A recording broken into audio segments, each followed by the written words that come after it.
And today we're going to talk about vertical angles. And the definition of vertical angles is above that box right there. It is opposite angles formed by two intersecting lines. And the way I like to think about vertical angles is I like to think of it as an X. If we can find an X in the problem, we've got vertical angles. So in our box here, there's two intersecting lines. And we have angle 1, angle 4, angle 3, angle 2. And what this is the vertical angle theorem. So remember, a theorem can be proved. It says if two angles are vertical angles, then they are congruent. And the angles that are congruent here in this one, or the angles that are vertical, are angle 1 and angle 3. Angle 1 and angle 3. And even though I couldn't get that X drawn in very well, maybe if I try a highlighter, it'll work a little bit better. So angle, oh, too big. Angle 1, angle 3, angle 1. Just to get an idea for the video. Those are vertical angles. But not only are those vertical angles, but also angle 2 is a vertical angle to angle 4. Those are vertical angles. See how they are opposite of each other. Consequently, if angle 1 and angle 3 are vertical angles, then we can say that angle 1 is congruent to angle 3. Same thing for angle 2 and 4, which I still have highlighted, but you can't tell up here. But angle 2 and angle 4 are vertical angles, so angle 2 is congruent to angle 4. And why does this work? Well, we can use our linear pair idea that we talked about in our previous notes. And it says we use the linear pair theorem to get a better understanding as to why the vertical angle theorem is true. So, when looking at the diagram, and I have to go back to this diagram here, we can see that angle 1 and angle 4 is a linear pair. And again, in our previous notes, what we did is we drew something that looks like a protractor. So we're going to fill that in here. Angle 1 and angle 4 is a linear pair. But that's not the only linear pair in that diagram. So nice, you can look up on your paper, and I have to flip back on the screen. But not only is angle 1 and angle 4 a linear pair, but angle 1 and angle 2 are also a linear pair. And there's more in this picture as well. So angle 1 and angle 2 are also a linear pair. But what we learned about linear pairs in our previous notes is that angle 1 plus angle 4 is 180. They form a straight angle. And the same thing with angle 1 plus angle 2 forms a straight angle. Because they are supplementary. They add to be 180 degrees, they're supplementary. And then what happens is, since both equations equal 180 degrees, we can set them equal to each other. Instead of writing 180, what we can write is we can write angle 1 plus angle 4 equals angle 1 plus angle 2.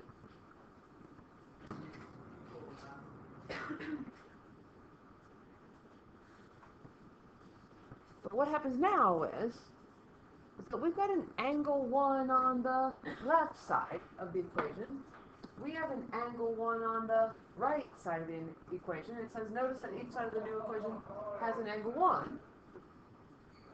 So what happens is that we can cancel the angle out, the angle 1. If we subtract angle 1 from here, and we subtract angle 1 from there, what we're left with is we're left with angle 4 equals angle 2. And again, you can look back up there at your picture, but what we said earlier is that angle 4, which I just covered up, I'm going to uncover, angle 4 and angle 2 are vertical angles, and they're equal.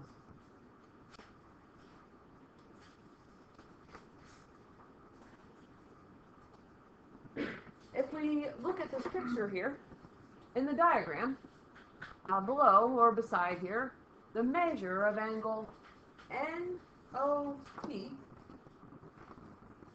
measure of NOP, just going to highlight that there for a minute and then I'm going to erase it, is equal to 60 degrees. So we can fill in this 60 there. And we want to find some other values of these angles.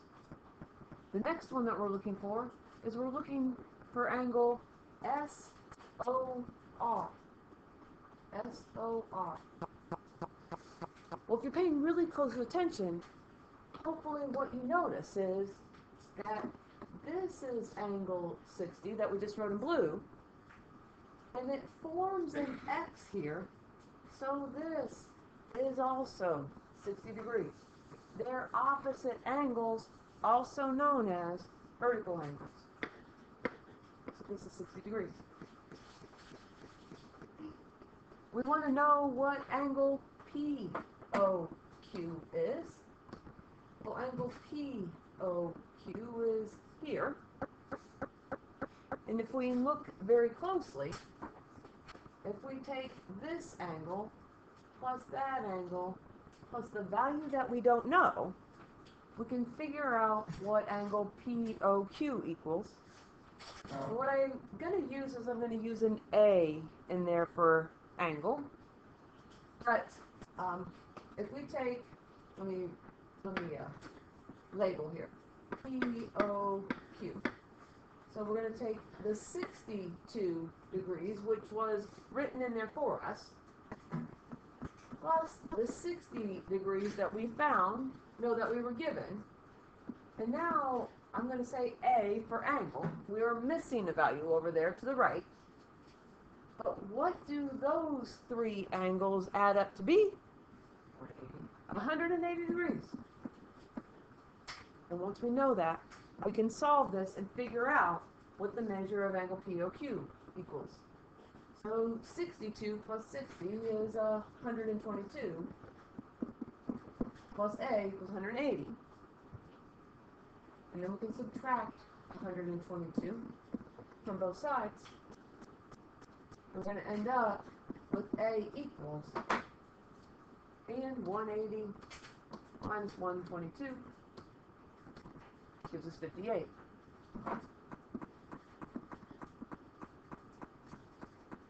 So we can fill that in. 58 degrees, if we're looking technically at that angle. So now we know this one, and I'm going to erase a little bit just to fill things back in. But here's 60, and now we just found the 58. And what we want to figure out as we keep going here is what's the measure of angle MOX. Well, if we're looking really closely here, hopefully you recognize that we just found the 58 degrees, and now that is vertical to angle POQ, which means that this one is also 58 degrees. So lastly, we want to know what angle QOR is. So the only one that we don't have in there, because we just found this one is just 58, so QOR must be vertical to angle NOM, which was a value given to us at the start, which is 62.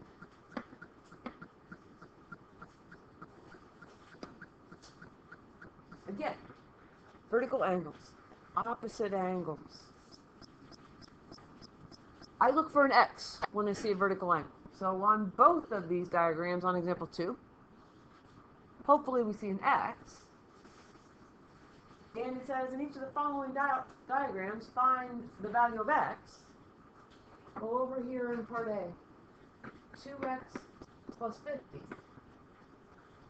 is going to equal 100 because angle AOB is vertical to angle COD, and we solve this equation. Subtract 50 from both sides, and we get 2x equals 50. Divide both sides by 2, and we get x equals 50. Look for an x when you're working with vertical angles. And the same thing happens on example B here. We've got angle MOQ is vertical to NOP. Sorry, let's look back at A here. I don't know if I said it and I didn't write it, but 50 divided by 2 doesn't equal 50. It equals 25. Letter B. Again, look for the X when we're dealing with the vertical angles. We have an X in here. And on this particular problem, let's see if I can do a little bit better. But what we're going to say is we're going to say X plus 2 equals 3x minus 54. And solve it the way your Algebra 1 teacher taught you.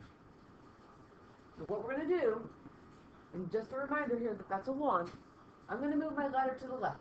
Subtract 3x from both sides. So 1x minus 3x is negative 2x plus 2 equals negative 54. Move the number over to the right side, so we're going to subtract 2. This won't necessarily be how your Algebra 1 teacher taught you. So we get negative 2x equals negative 56. And again, hopefully I can divide a little bit better this time. Divide both sides by negative 2. We'll get x equals 28. Look for an X when you're dealing with vertical angles.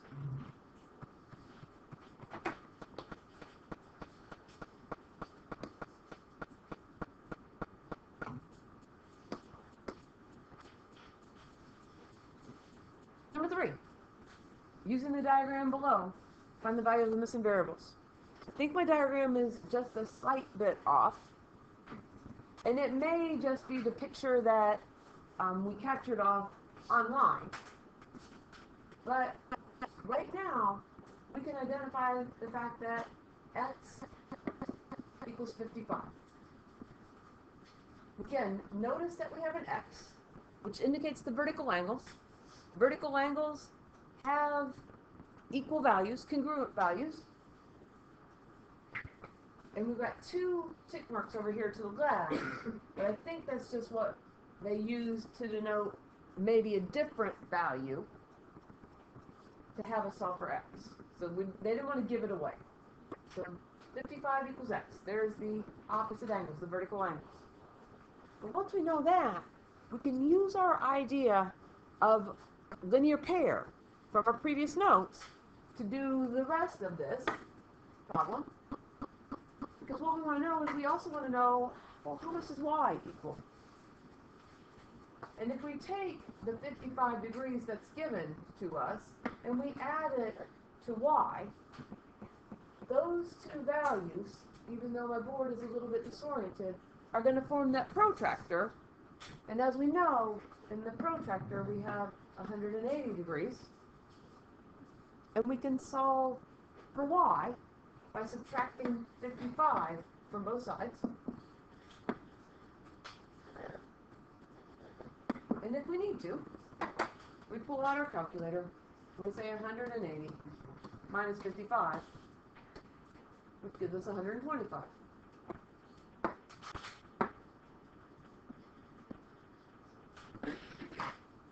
Well, lastly, what we need to know is how much, or what degree, what does z equal? Well, what does z equal? Z happens to be an opposite angle, also known as a vertical angle, to y. So z must also be 125 degrees.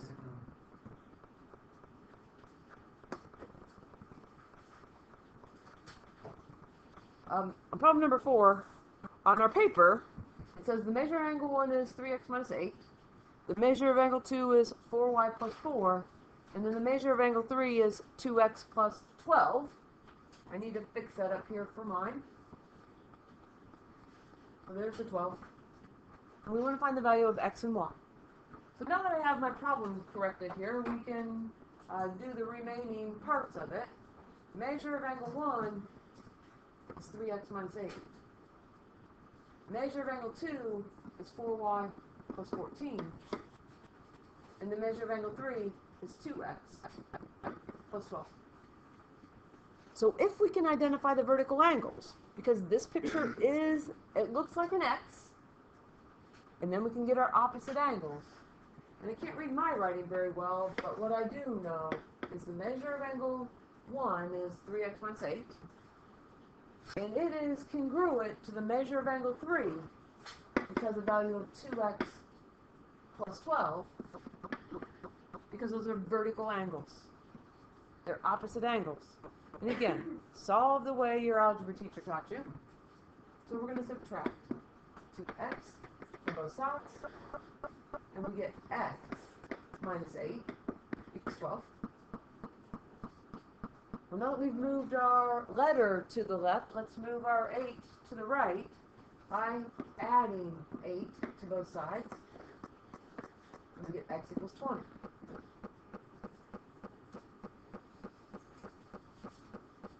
Once we get that value, and we want to go back to our linear pair idea.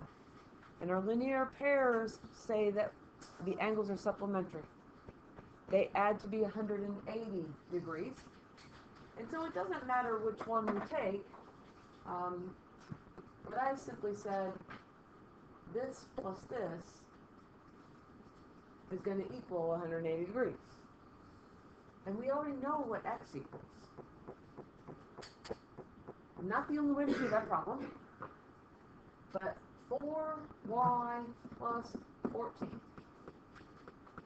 plus 3x minus 8 equals 180. There's our protractor, 180 degrees. Well, we just figured out that x was 20. So we're going to replace x in this equation with 20. So now we have 4y plus 14 plus 3 times 20 minus 8 equals 180. I'm sorry, I might have not given you enough space. I should have told you to start left on your paper. But we can solve this now. This is 4y plus 14 plus 60 minus 8 equals 180. And maybe you didn't do that step. Maybe you typed in these values already. But 14 plus 60 minus 8 gives us 66. 14 plus 60 minus 8. So now we have 4y plus 66 equals 180. And we're trying to figure out, well, what does y equal? So we're going to subtract 66 from both sides. And we get 4y equals 180 minus 66.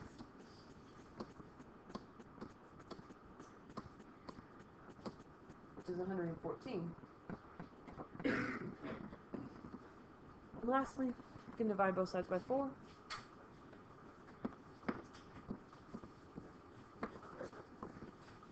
114 divided by 4. I think it's going to give us a decimal. 28.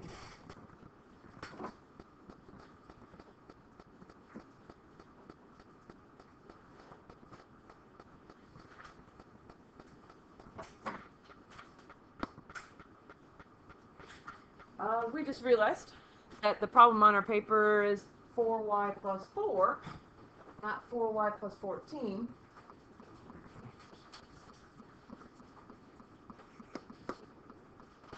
So sorry. Right idea. I have the right problem.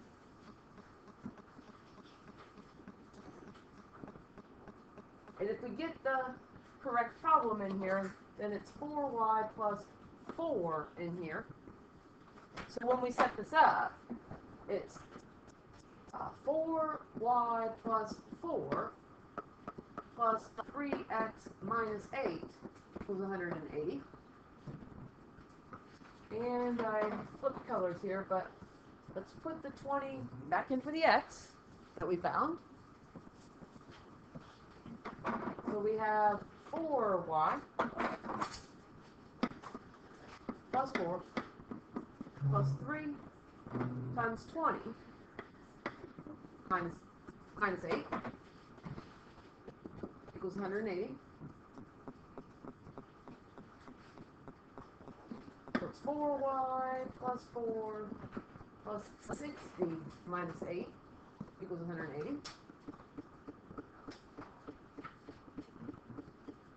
And once again, we've got 4 plus 60 minus 8, just checking. 4 plus 60 minus 8, and that's correct, equals 56. So now we have 4y plus 56 equals 180. And then we can subtract 56 from both sides.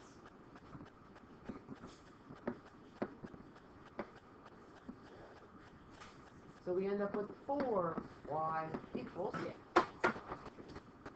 180 minus 56 equals 124. And maybe we won't get a decimal this time. Because lastly, what we're going to do is we're going to divide both sides by 4. And 124 divided by 4 is 31.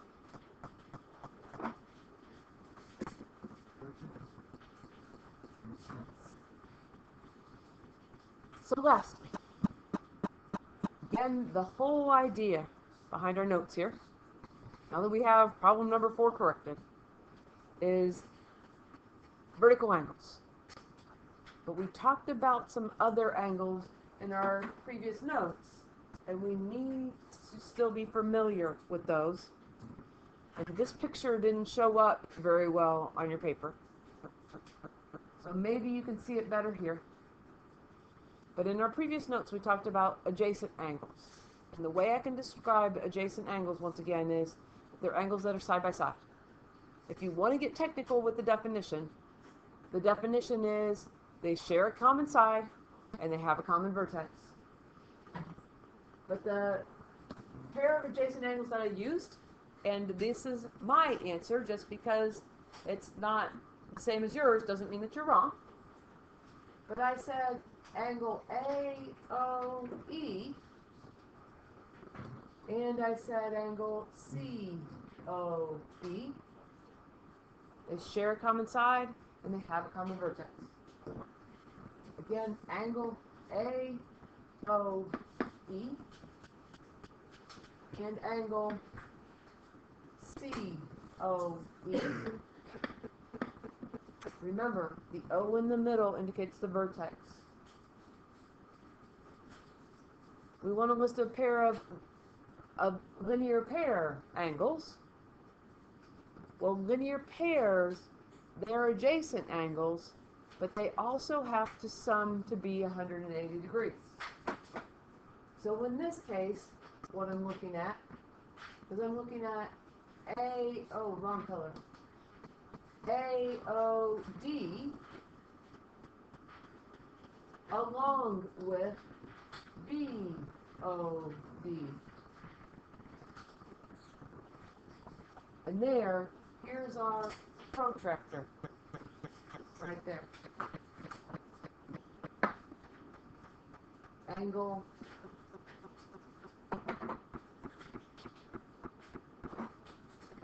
A, angle AOD, and angle BOD. And that's not the only one on that example either. Lastly, and I'm going to erase all my colors here because I've moved the picture, but we want to come up with a pair of vertical angles. So we're looking for the X. It's a little bit harder to see on this one, but the X that I used in this particular case is, I said, here and here. If you can find the X, and what we know about vertical angles is this angle here is congruent to that angle there. It kind of looks like a bow tie. And we can finish by filling in those angles, which is angle AOD and angle angle AOD and angle COB.